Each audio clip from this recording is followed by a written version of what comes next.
Hey, salut à toutes et à tous, comment c'est que ça va bien? Aujourd'hui on se retrouve pour un nouveau tutoriel pour ajouter cette fois-ci une barre de PV à notre personnage parce qu'actuellement on a un ennemi qui vient nous attaquer, je peux rapidement vous montrer, qui vient nous attaquer, on perd des PV, lui aussi quand on l'attaque, et simplement on peut pas voir l'état de nos PV actuellement à part dans le débugage parce qu'on l'a mis ici, mais là en soi on perd des PV, voilà, bah, lui aussi il peut mourir, voilà.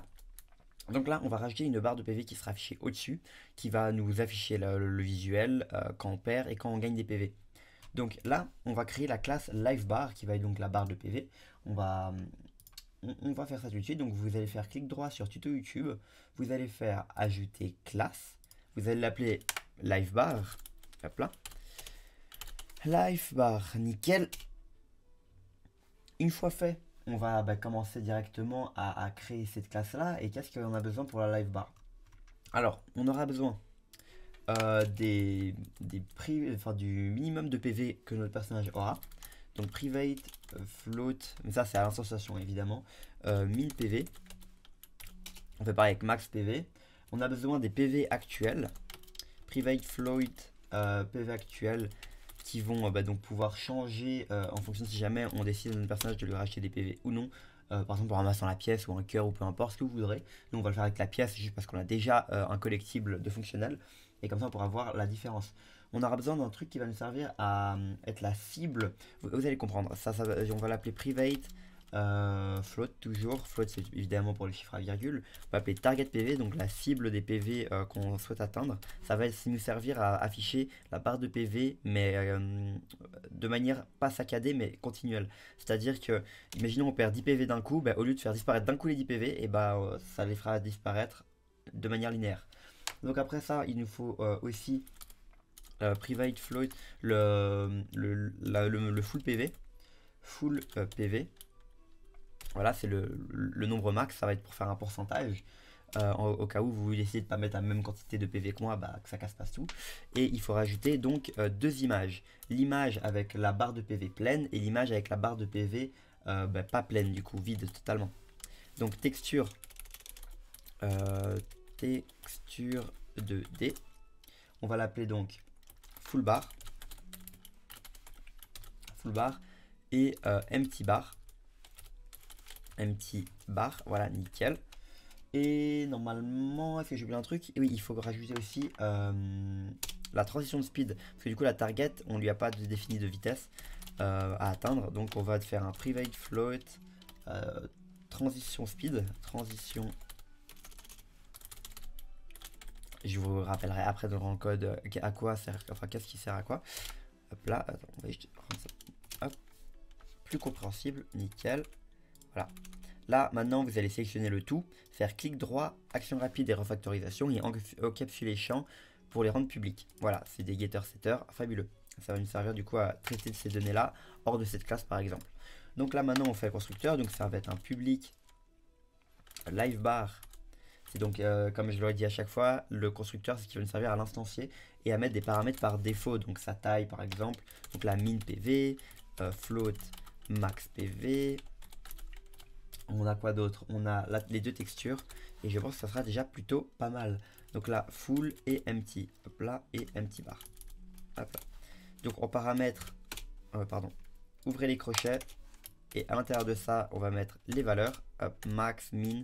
Voilà, faites bien attention évidemment de mettre d'abord la propriété que vous avez ici, qui est égale à celle qui correspond aux paramètres de la live bar. Une fois que c'est fait, là on a mis les propriétés qu'on aura au moment de sensation, mais on aimerait aussi faire en sorte que actuel PV soit égal à max PV pour le début. Donc max PV.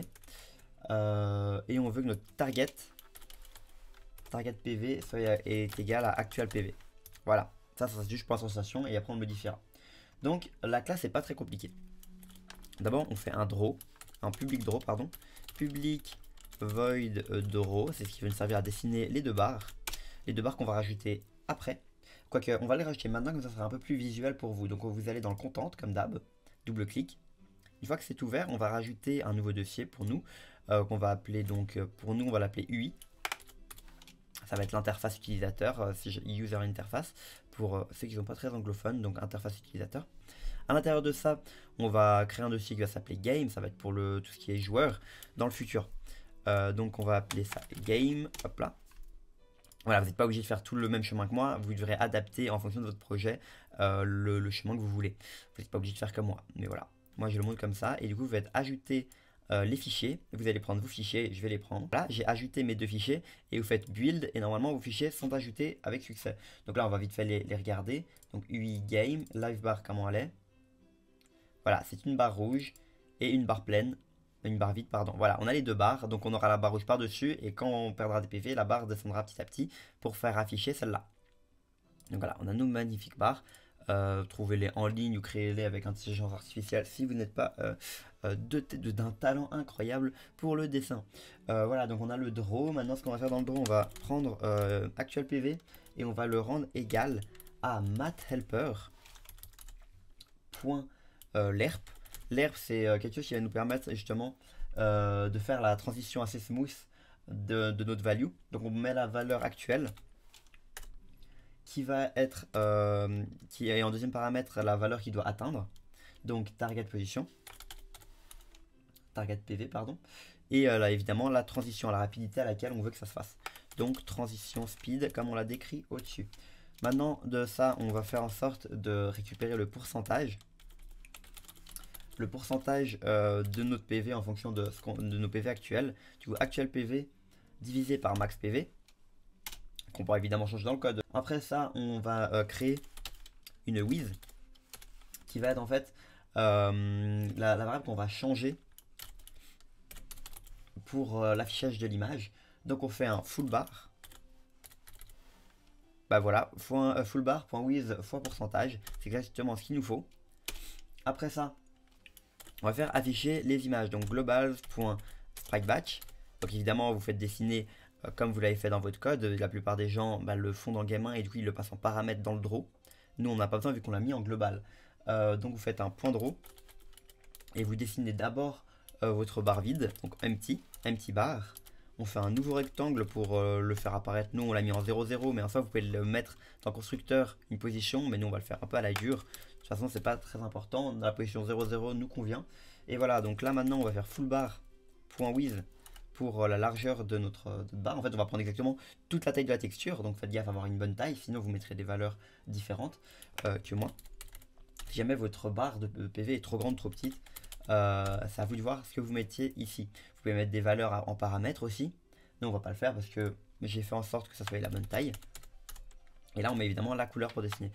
Après ça on fait pareil mais cette fois-ci avec la full bar. Donc global.spritebatch.draw entre parenthèses full bar virgule new rectangle. Et cette fois-ci en fait on va mettre le width qu'on a calculé au-dessus virgule la full bar. .height. Donc ça, la height, elle va jamais changer. C'est pour ça que je la laisse ici. Évidemment, dans le rectangle, il faut mettre les positions. Donc 0, 0. Étant donné que les deux font la même hauteur, ça ne posera pas de problème. Donc après ça, on fait un autre rectangle. Cette fois-ci, ça va être le rectangle de ressources. En gros, on a notre premier rectangle qui va être donc le rectangle rouge. Et la deuxième source qu'on met ici, ça va être la source qu'on souhaite dessiner. Donc, en gros on a notre texture globale et la partie qui est ici ça va nous dire on aimerait cette partie là de la ressource. Donc imaginons que je prends la live bar, pardon pas celle-là, l'autre. Imaginons notre texture c'est ça, et notre ressource texture, enfin notre source de texture, donc notre deuxième rectangle, on va lui dire on aimerait la width de 50. Du coup ça va dessiner tout ça jusqu'à 50 pixels. Et c'est ça qui va nous servir à faire la transition. J'espère que ça a été clair, je ne suis pas convaincu de mon explication, mais si jamais vous avez besoin davantage d'explications, vous mettez en commentaire et je essaierai de vous expliquer d'une meilleure manière. Donc là on fait pareil, width et full bar height, voilà ça n'avait pas besoin de changer. .height, fabuleux. Et il faut évidemment mettre la couleur à la fin, donc color.white. Une fois que c'est fait, on n'oublie pas le virgule point. Et là maintenant, on a déjà fait notre draw. Il nous manque plus que racheter une petite fonction qui va s'appeler getActualPV. Public void getActualPV. Du coup, ça va être pour récupérer les PV actuels en fonction de l'avancée du jeu. Donc on met un float player PV, enfin PV tout court. En fonction si jamais on pourra mettre cette barre de PV pour les ennemis par exemple aussi. C'est pour ça que je vais pas mettre player PV, même si là on va utiliser pour player. Donc on a un target PV est égal mathhelper. En fait c'est hop là, mat helper. Mat helper, c'est une classe que vous avez déjà de base dans votre dans votre mode de game. Donc là, on va faire un point clamp.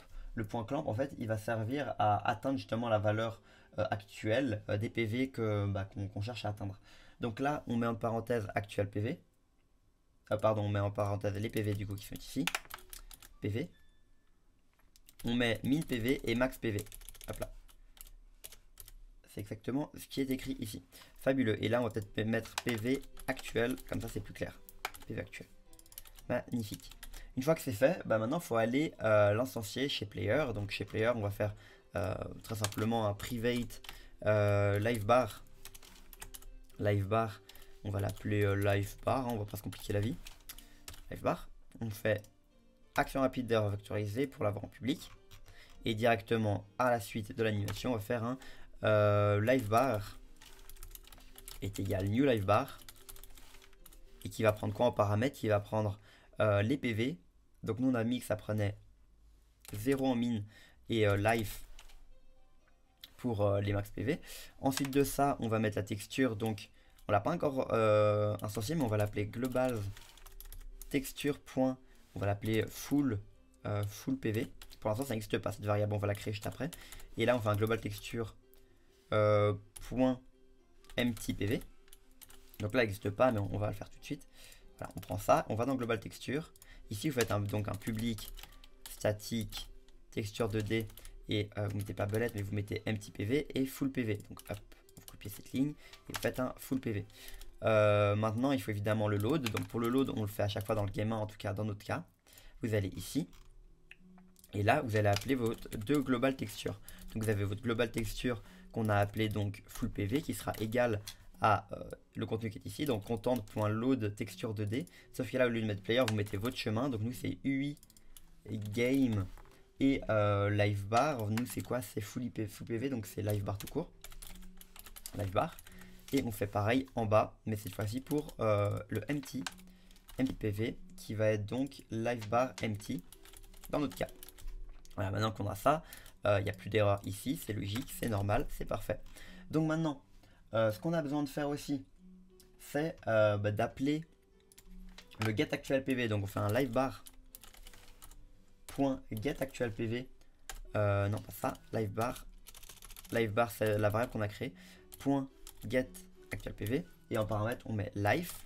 Donc ça va être les PV du joueur qui pourrait changer à tout moment.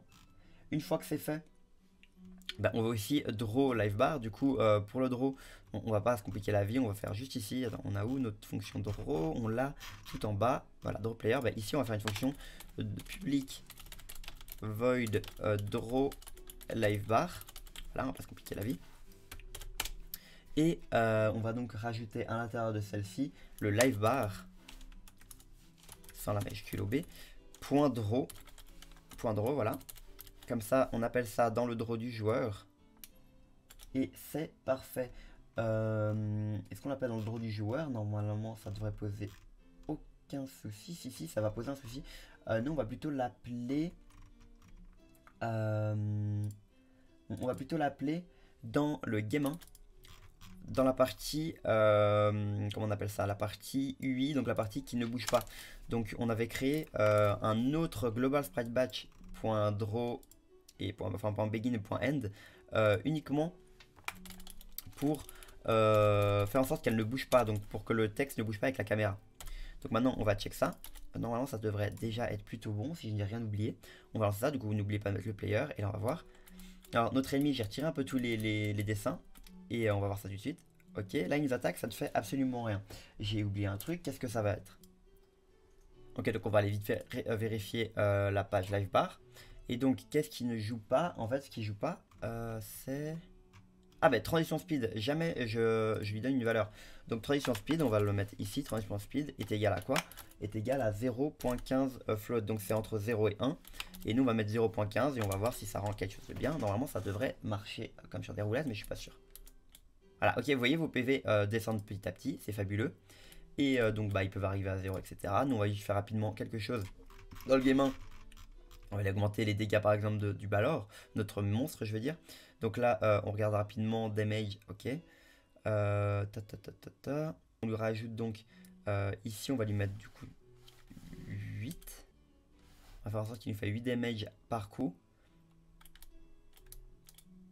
Ok, bah là vous voyez qu'il ne fait que 1 dégât, donc on va vite faire réparer ça. Pourquoi est-ce que ça fait ça? Bah, c'est dans la classe monster. J'ai probablement fait -1, alors que j'aurais dû faire plus 8. Et donc là on va juste vérifier. Est-ce qu'on fait ça? Oui, exactement. Là on devrait faire moins égal damage. Et là normalement ça devrait marcher comme sur des roulettes. On va sur lui. Et là vous voyez notre barre de PV elle tombe et on meurt. Voilà. Donc, maintenant vous savez faire une barre de PV qui se défile avec une transition assez smooth. Merci d'avoir regardé la vidéo. Abonnez-vous, likez. Ciao, ciao!